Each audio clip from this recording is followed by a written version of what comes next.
Welcome to the session on accounting transaction items which has to be debited and which has to be credited. So I'm going to explain the meaning of accounting transaction. What do you mean by debit? What is credit? Who is a debtor and who is a creditor? So accounting transaction is a process of recording, classifying and summarizing the transaction and analyzing and interpreting the results. It means to say first I am going to record the transaction without applying any debit or credit transaction. Only we have to record the transaction according to the rule of accounting. So this recording part will becomes under journal entry, and classifying is nothing but after journal entry we are going to prepare a ledger, and here I am going to classify how many personal accounts we need to prepare, how many real, how many nominal accounts we need to prepare. After classifying we are going to summarize the transaction. It means to say we are going to record the transaction. If it is an income we have to debit, and if it is an income we have to credit, if it is an expenses we have to debit. And after that summarizing we have to record the transaction will comes under transaction and analysis will comes under trading and P&L account, and finally we are going to interpret the result with the help of balance sheet. This is what accounting transaction is.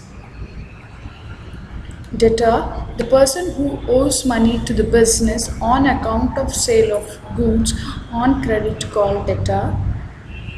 A person to whom the business owes money is termed as creditor. Debit, we have various information regarding this debit. In personal account, debit is the receiver. In real account, debit what comes in, and in nominal account, debit all expenses and losses. So for the credit like that, we have various information in different rules of accounting. In personal account, credit the receiver. Real account, credit what goes out. Nominal account, credit all incomes and gains. So here we have some example. State the account to be debited and credited in the following case. Here they'll give some transaction. In that transaction we need to find out how many accounts are involved, it belongs to which type of account, and which you are going to debit and which you are going to credit. Purchase machinery for cash. First we have to find out how many accounts are involved. Next we have to know belongs to which type of account. Next we have to go with which is debit and which one you have to debit and which one you have to credit. Here two accounts are involved. One is purchase account and cash account. Purchase account is nothing but they have mentioned what they have purchased. So instead of purchase you can go with machinery account as well. So purchase account is also belongs to real, cash is also belongs to real. Why purchase account belongs to real means here machinery is an item of balance sheet, and this we are going to record under the head of fixed asset, so that we have to consider that as in real account. Here machinery is coming in, so we have to debit, and cash is going out, we have to credit. Cash paid to carriage, two accounts are involved, carriage account and cash account. Carriage is an expenses, so we have to go with nominal account rule. Cash belongs to real account, we have to go with the rule of real account.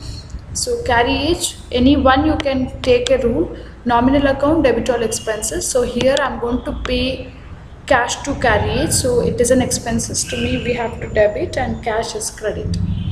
Interest received, this is an income. Cash account and interest account, cash belongs to real, interest belongs to nominal.